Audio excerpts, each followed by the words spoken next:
O apóstolo Paulo foi um servo modelo.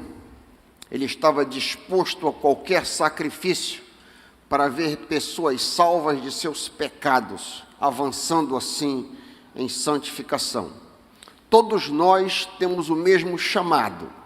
Devemos nos sacrificar sendo testemunhas de Cristo dignas de imitação. E assim fazendo, seremos servos modelo para a glória de Jesus. Amém? Vamos continuar a nossa exposição, retomar onde paramos. Quantos têm o texto santo? Quantos têm o texto sagrado? Abra em Filipenses, carta que temos. Eu estava vendo esta semana que a gente começou no dia 5 de julho de 2020. Nós começamos Filipenses 5 de julho de 2020, vamos fazer 2 anos agora em julho, que estamos atravessando este documento. Nós vamos considerar hoje os versículos 17 e 18 do capítulo 2, Filipenses 2, versículos 17 e 18.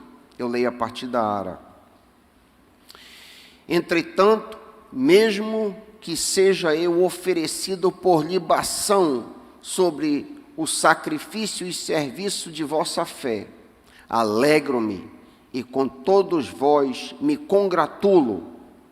Assim, vós também, pela mesma razão, alegrai-vos e congratulai-vos comigo.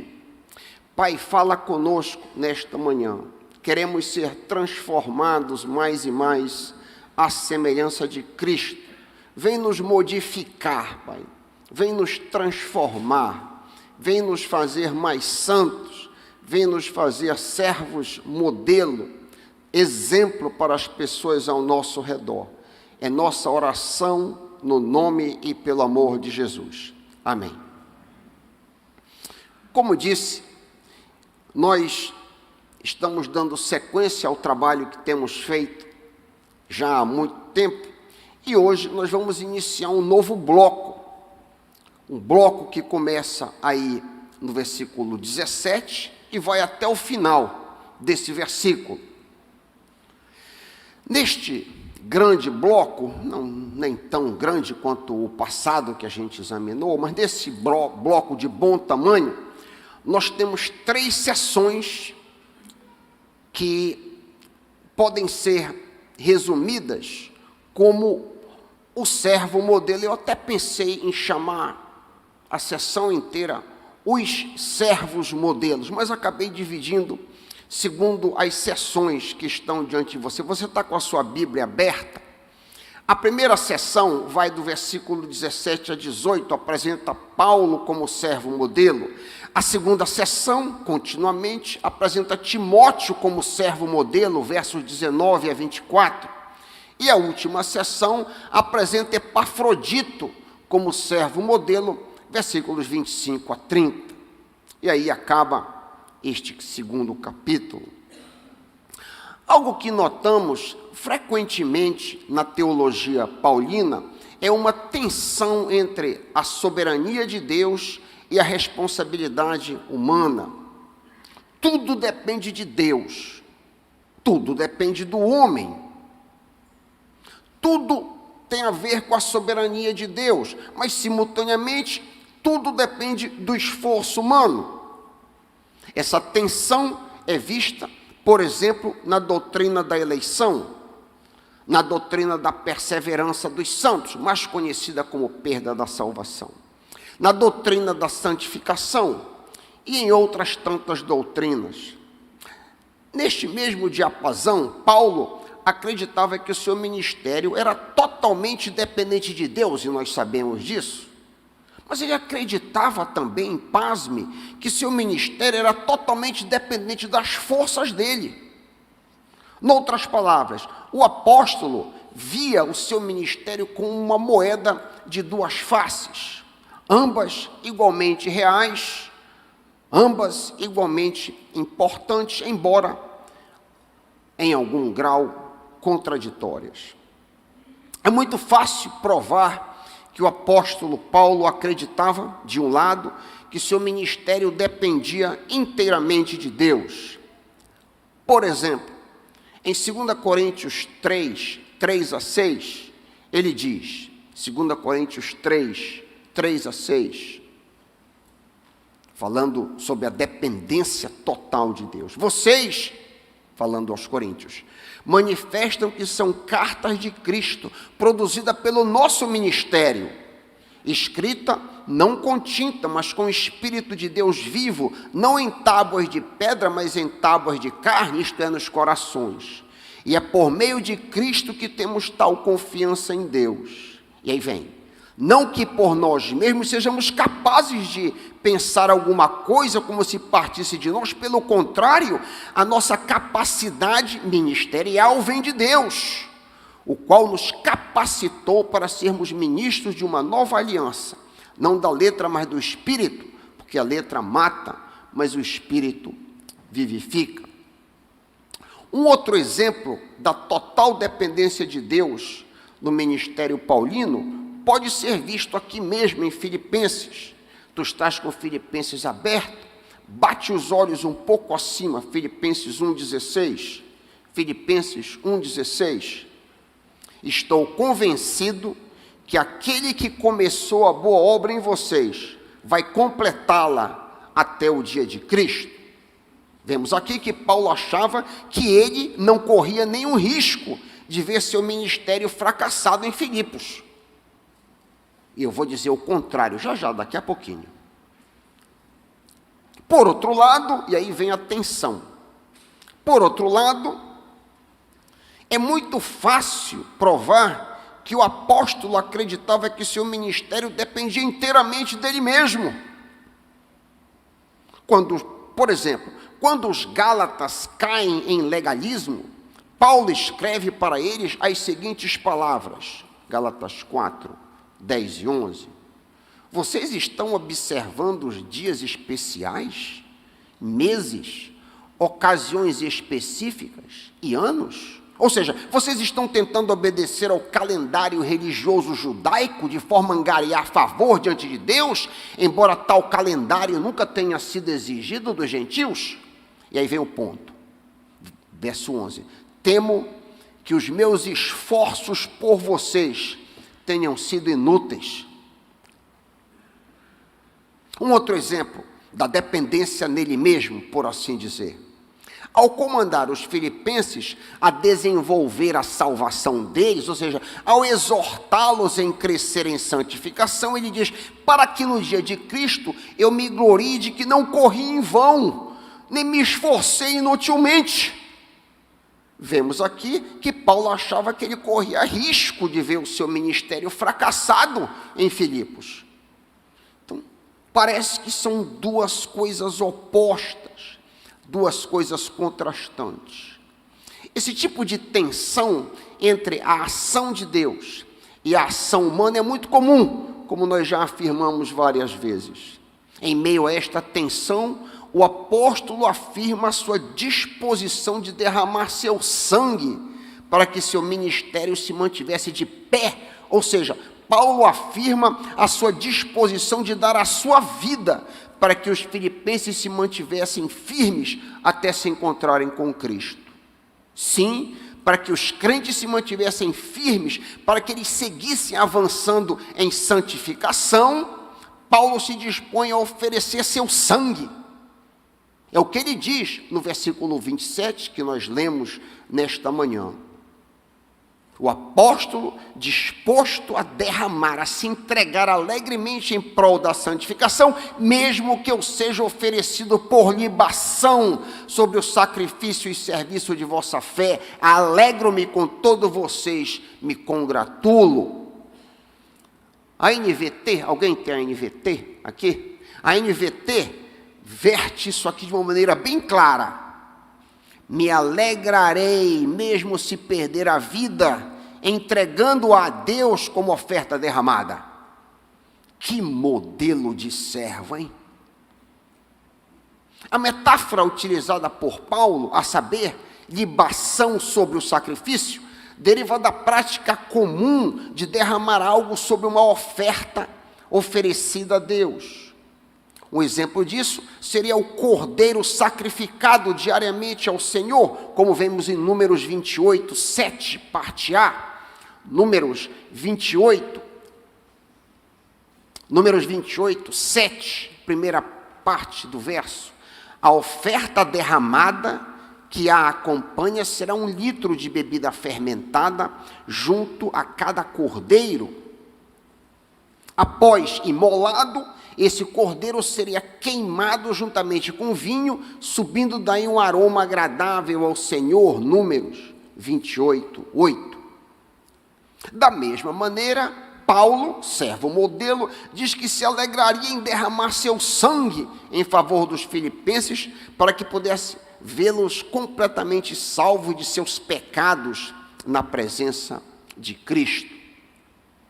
O contexto desse texto, Filipenses 1 e 2, mostra vários pecados que Paulo queria que os filipenses vencessem. O primeiro deste pecado, que nós já vimos, é o orgulho, raiz de todos os outros pecados, mais importante do que todos os outros pecados. Sem o combate ao orgulho, não se vence qualquer pecado. Por causa disso, Paulo comandou os filipenses a considerar cada um os outros superiores a si mesmo, Filipenses 2:3. Então, o primeiro passo é justamente cada crente considerar o seu próximo mais importante do que ele mesmo. Essa atitude nos parece impossível. Essa atitude nos parece completamente impraticável. Daí Paulo colocar Jesus como exemplo e nos mandar a ter o mesmo sentimento que houve em Cristo Jesus, que mesmo sendo Deus, se humilhou e obedeceu. Filipenses 2, 5 a 8. Então, a raiz de todos os pecados, o solo onde florescem todas as virtudes, o solo que vai gerar tudo de bom é o combate ao orgulho. A partir daí, amor, paciência e as outras virtudes cristãs vão emergir.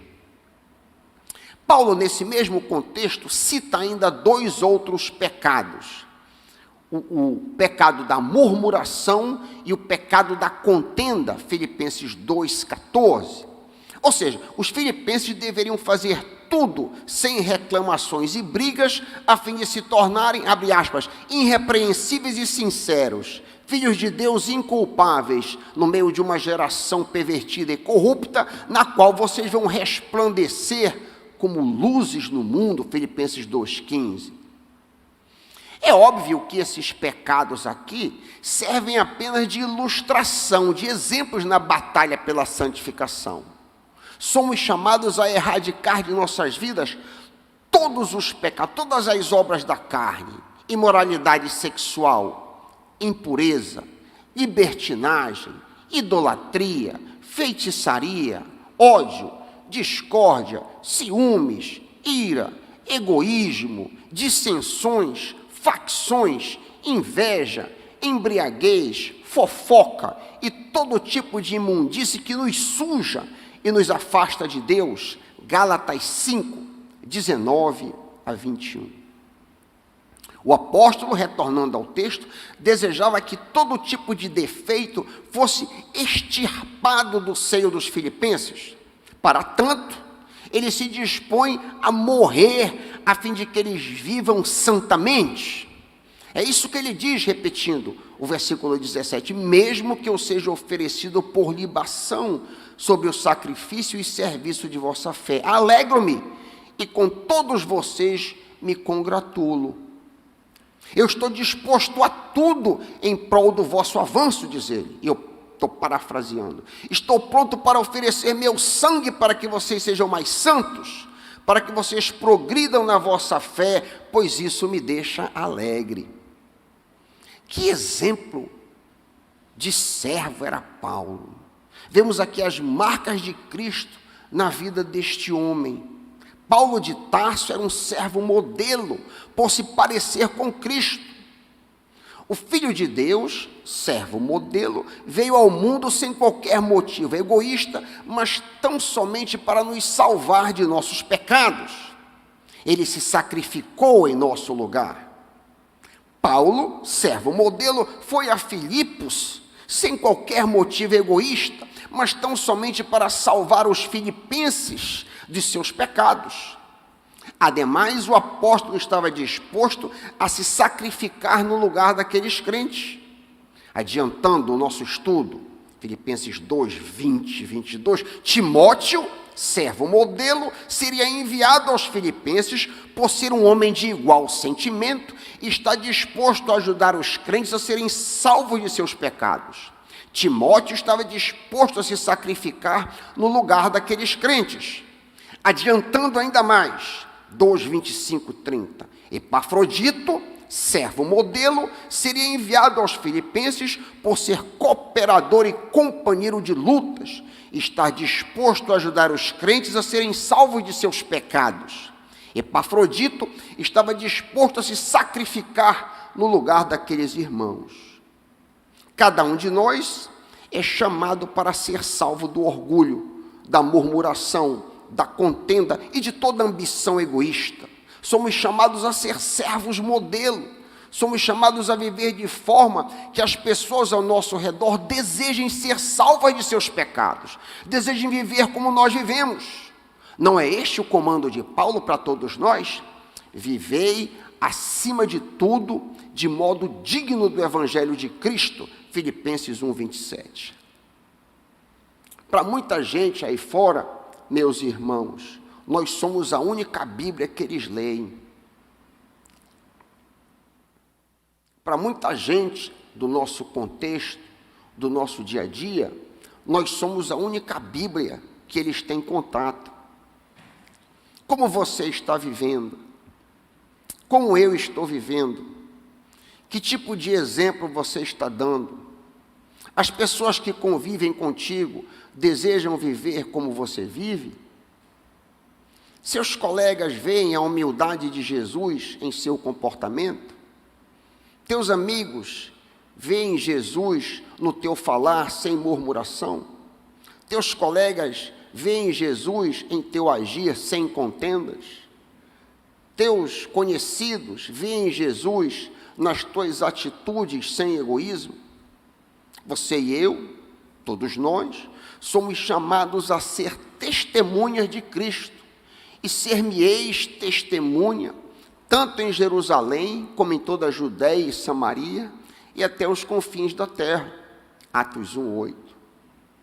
Preste bem atenção nessas palavras. Nós somos chamados a ser testemunhas, não simplesmente a dar testemunho.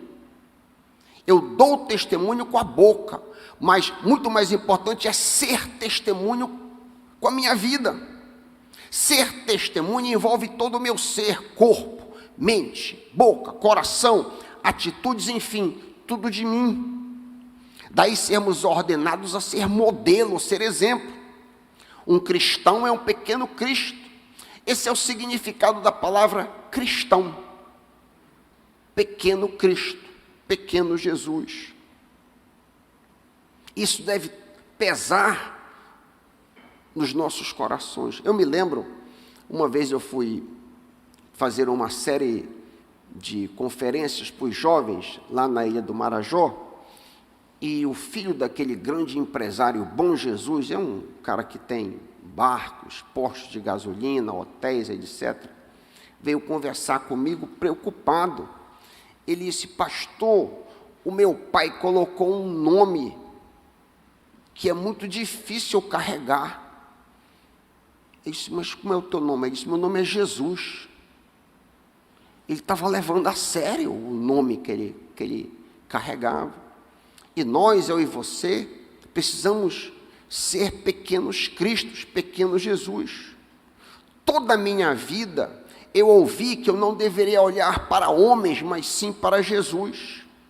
Seria muito melhor eu ter ouvido que nós não devemos nos apegar a homens, e sim a Jesus. Paulo manda que nós o imitemos. Sede meus imitadores, como eu sou de Cristo. Paulo está dizendo: olha para mim, naquilo que eu sou como Jesus. O apóstolo está se colocando como modelo para os crentes em Corinto. Ele afirma a mesma coisa em 1 Coríntios 4,16. Eu peço a vocês que sejam meus imitadores. Com temor e tremor, nós deveríamos poder dizer ao redor de nós: me imite naquilo que eu sou parecido com Cristo. Talvez você alegue que somente Paulo poderia ser tão ousado ao ponto de nos mandar imitá-lo. Ora, ele era um apóstolo, e só esse tipo de pessoa teria tanta santidade ao ponto de se colocar como modelo. Mas Paulo não coloca só ele como modelo. Você sabia disso? Paulo não coloca só ele como modelo a ser imitado. Ele coloca, por exemplo, Silvano e Timóteo também. Paulo coloca Silvano e Timóteo como digno de imitação. Onde é que está isso, pastor Raik? 1 Tessalonicenses 1,6, parte A.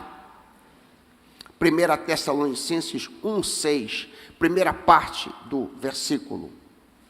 Falando aos crentes daquela igreja: com efeito, vos tornastes nossos imitadores e do Senhor. Nossos aqui se refere a 1 Tessalonicenses 1,1, os que escreveram a carta.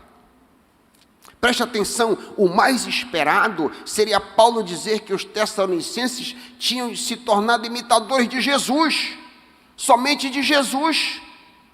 Eu faço sentido no que eu estou dizendo, meus irmãos? Mas não é isso que ele diz. Vocês se tornaram imitador de mim, Paulo, imitador de Silvano, imitador de Timóteo. Tem um texto que Paulo diz a Timóteo: se tu um exemplo. Se tu um exemplo. Se tu um exemplo na faculdade. Se tu um exemplo na tua casa. Se tu um exemplo no meio dos teus colegas. Isso, nós devemos abraçar isso com temor e tremor. Mas o comando é esse: seja você um exemplo no meio dos seus amigos. Seja você um exemplo no meio da sua família.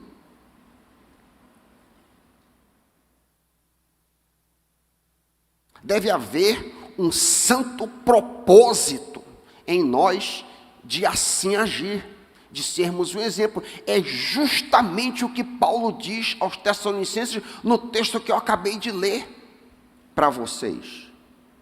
Se não, dá uma olhada um pouquinho mais à frente. Tu abriste 1 Tessalonicenses? Abre 2 Tessalonicenses, uma ou duas páginas depois.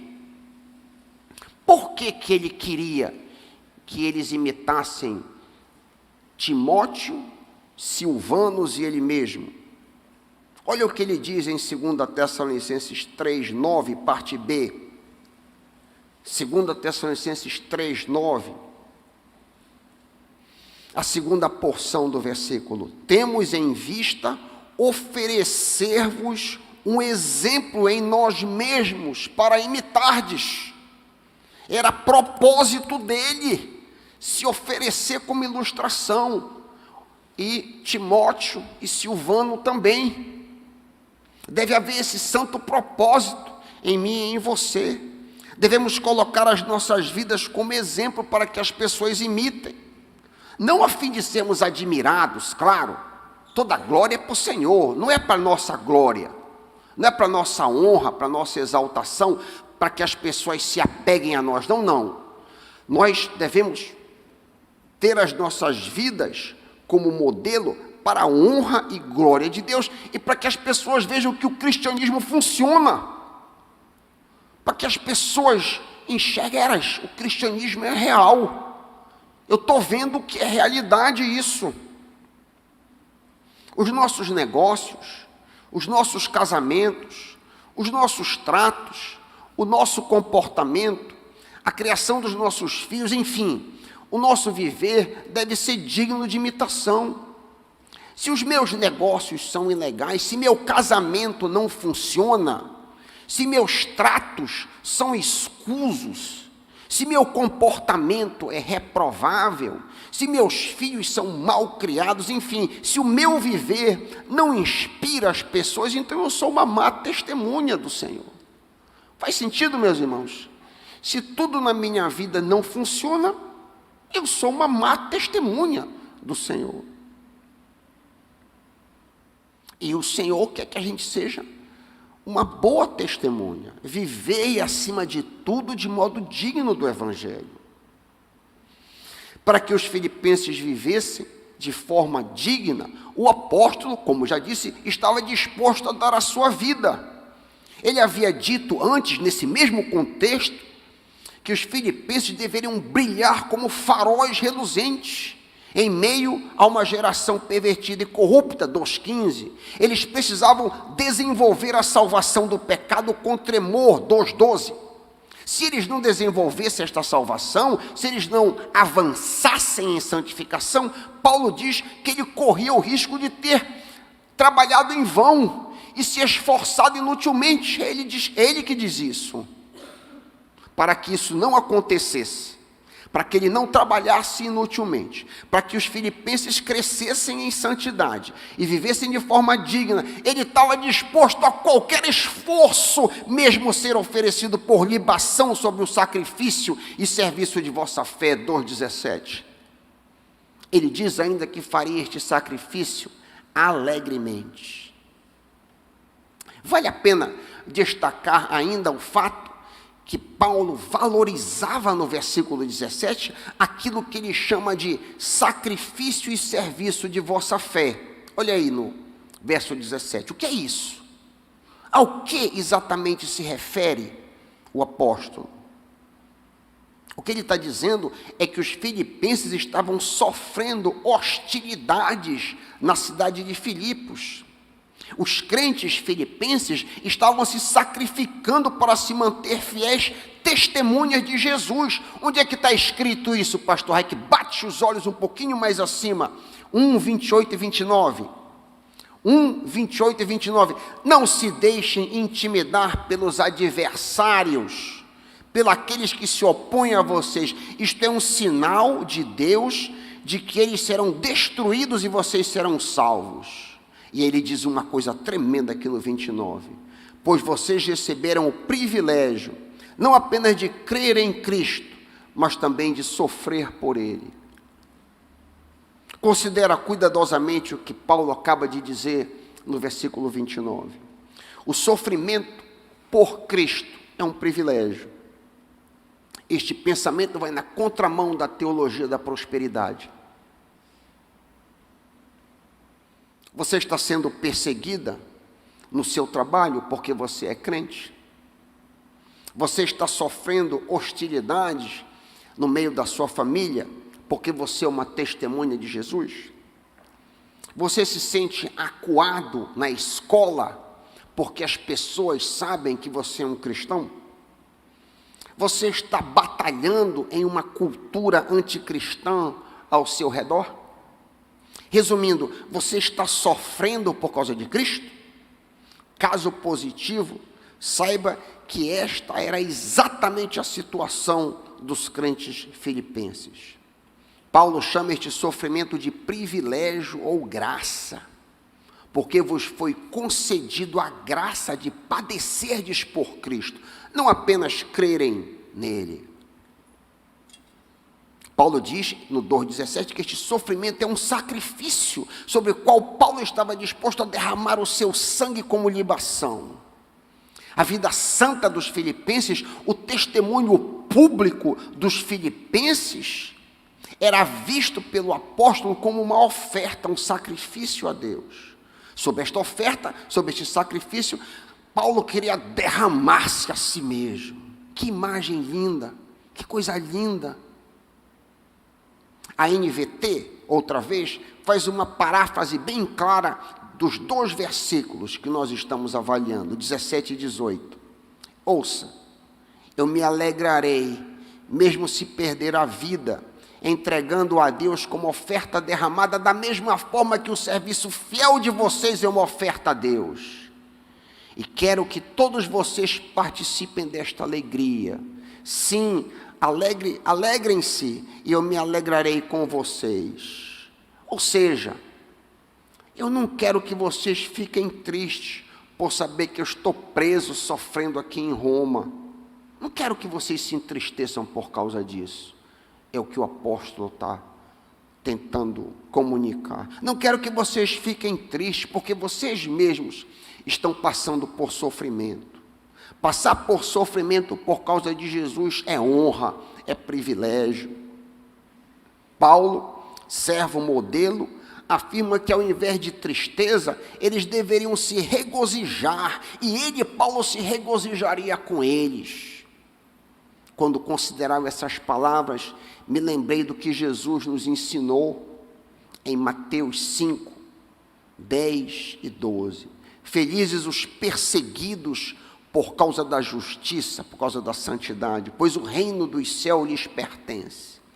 Felizes são vocês quando por minha causa sofrerem zombaria e perseguição, e quando outros, mentindo, disserem todo tipo de maldade a respeito de vocês. Alegrem-se, exultem, porque uma grande recompensa espera vocês no céu. E lembrem-se que os antigos profetas foram perseguidos da mesma maneira. O apóstolo Paulo foi um servo modelo. Ele estava disposto a qualquer sacrifício para ver pessoas sendo salvas dos seus pecados, avançando em santificação. Todos nós temos o mesmo chamado. Todos nós devemos nos sacrificar sendo testemunhas de Cristo dignas de imitação. E assim fazendo, seremos servos modelo para a honra, glória e louvor de Cristo Jesus. Amém.